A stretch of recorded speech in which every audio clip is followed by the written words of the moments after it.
Grosse colère en Espagne, grosse colère au Brésil également, où se trouve Stéphane Darmani, notre correspondant permanent. Bonsoir Stéphane, vous connaissez les proches de Vinicius, vous leur avez parlé aujourd'hui, que disent-ils ? Bonsoir à tous. Bah oui, l'entourage de Vinicius est triste. Il ressent une grande injustice. Il parle même d'un scandale. Alors d'abord, ils remettent en cause le collège électoral et notamment ce juré du Salvador qui n'a pas mis Vinicius dans son top 10. On m'a ressorti des tweets, des extraits d'émissions de télévision où il est très très virulent envers Vinicius et il se demande comment une institution aussi sérieuse peut choisir des jurés pareils. Mais pour eux, surtout, ce qui est clair, c'est que Vinicius, il paye son combat contre le racisme. Il dérange beaucoup de gens en haut lieu à l'UEFA parce qu'il répond aux provocations, aux attaques racistes dont il est victime dans les stades. Et ça ne plaît pas à tout le monde. D'ailleurs, ils ne comprennent pas trop comment il devrait se comporter. Est-ce qu'il devrait se taire, ne pas réagir face à ces attaques-là qu'il subit ? En tout cas, le seul point positif pour eux, c'est le réconfort, si on veut. C'est quand même tout le soutien qu'il a reçu des fans, des joueurs que vous avez cités, et surtout du club. Il m'a rappelé à quel point il a trouvé l'attention du club de boycotter la cérémonie, quelque chose qui a été très apprécié par l'entourage de Vinicius. C'est parfois extrêmement violent au Brésil. Écoutez ce journaliste brésilien, pas influenceur, qui commente les matchs de Ligue des Champions sur TNT et qui compare le trophée du Ballon d'Or à une poubelle. Futebol. Alô, France Futebol. Furei vocês. Eu consegui a informação em primeira mão. Assim como vazou. Vocês prometeram que iam guardar 7 chaves. Não, veja bem. Só um cara sabe. Uma pessoa do mundo, que é o redator, o editor-chefe lá da France Futebol. Não vai vazar. Ninguém sabe quem vai ganhar. Ninguém sabia também o novo troféu. Mas eu sei, ó. Tá aqui. Mostrei para o mundo. Furo mundial. Daqui a pouco a imprensa internacional estará repercutindo. Vamos pro inferno, cara. Vamos pro inferno. Ce qui est grave, c'est que ça vient d'un journaliste. Quand on dit aux joueurs de maîtriser leurs émotions, les journalistes, certains devraient un peu se canaliser. Hein. S'ils n'ont aucun respect pour le Ballon d'Or, pourquoi ils sont en colère ? Ça veut dire qu'elle ne vaut rien, cette récompense. Donc pourquoi se mettre dans cet état ? Ça ne tient pas debout, son comportement. Stéphane, je vous ai entendu parler de racisme tout à l'heure. Tout le pays crie au racisme, tout le Brésil crie au racisme. Absolument, et même si ça peut nous paraître exagéré, pour eux, ils ne voient pas d'autre explication que celle du racisme. Vous savez, les Brésiliens, ils aiment beaucoup le sport, ils aiment beaucoup le foot, mais ce qu'ils aiment surtout dans le sport, c'est de gagner. Et là, ça fait très longtemps qu'ils n'ont pas gagné en Coupe du Monde. Le Ballon d'Or, le dernier, c'est 2007, c'est Kaka.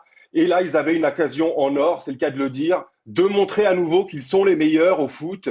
Et donc, tout ça, ça a généré une grande frustration. Et quand on est frustré, on a tendance à tout cristalliser autour d'un seul aspect. Et pour eux, cet aspect-là, c'est le racisme. Vinicius est puni parce qu'il a osé déranger en haut lieu, répondre à des attaques racistes dans un pays qui ne soutient pas tant que ça sur ce phénomène-là.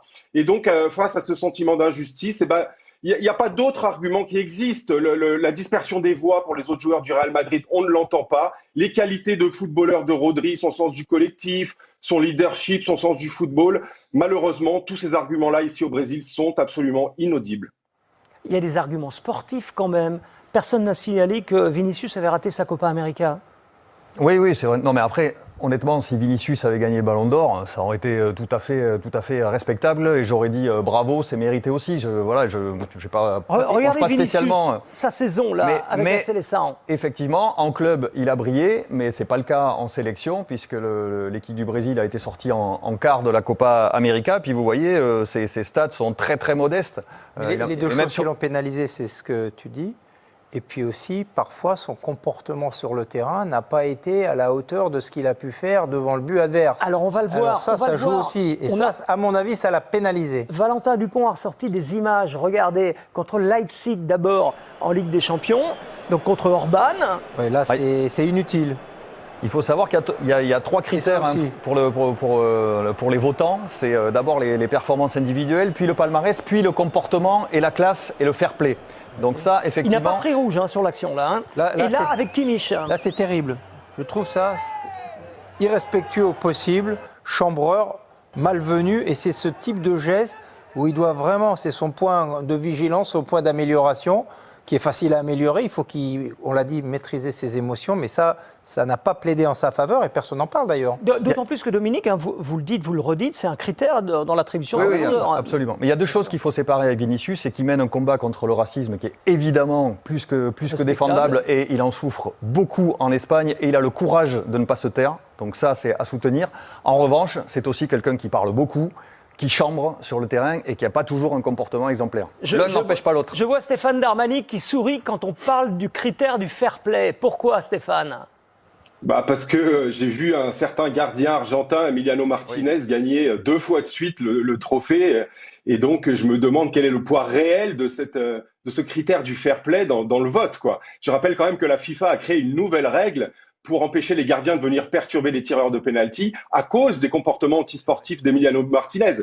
Donc ça me fait quand même un peu rire doucement ce critère du fair play. Recevable ? Oui, tout à fait. Recevable, mais ce qui serait aussi intéressant et qu'on n'a pas actuellement, c'est le nombre de points.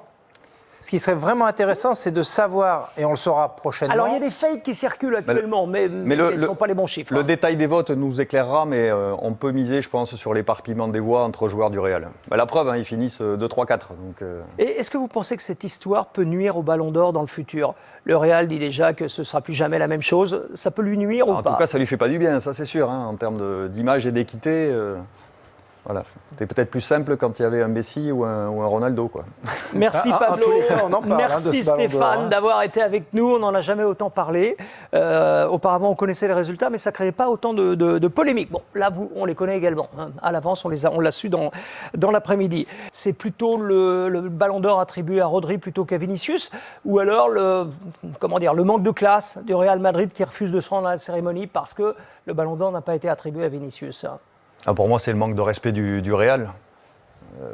Voilà, il faut savoir perdre aussi avec classe. C'est bien d'empiler les trophées et d'être un grand seigneur quand on gagne, mais il faut savoir aussi accepter la défaite quand elle se présente. Et je trouve que c'est un manque de respect aussi pour Rodri. Manque de classe, manque de respect pour Rodri, Jackie ? Pas mieux.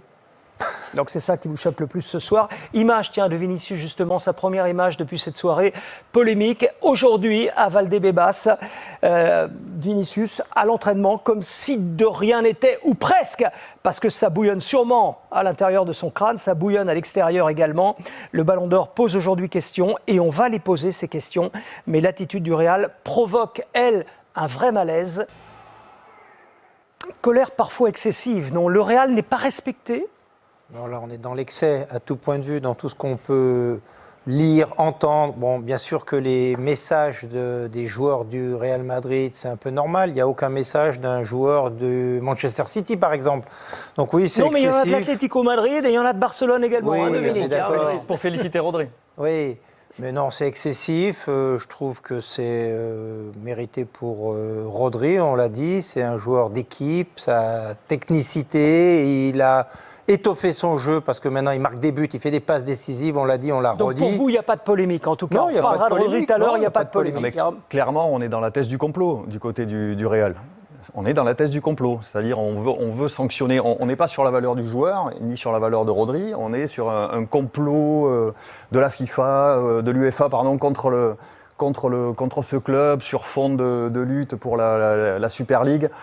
Bon voilà, moi je ne veux pas croire à ces manigances, je pense que tout simplement que Rodri a fait une super saison aussi et que Vinicius est victime de la dispersion des voix entre joueurs du Real. Voilà. Réaction importante ce soir, réaction importante ce soir, celle de Javier Tebas, le président de la Fédération espagnole de football. Je suis supporter du Real.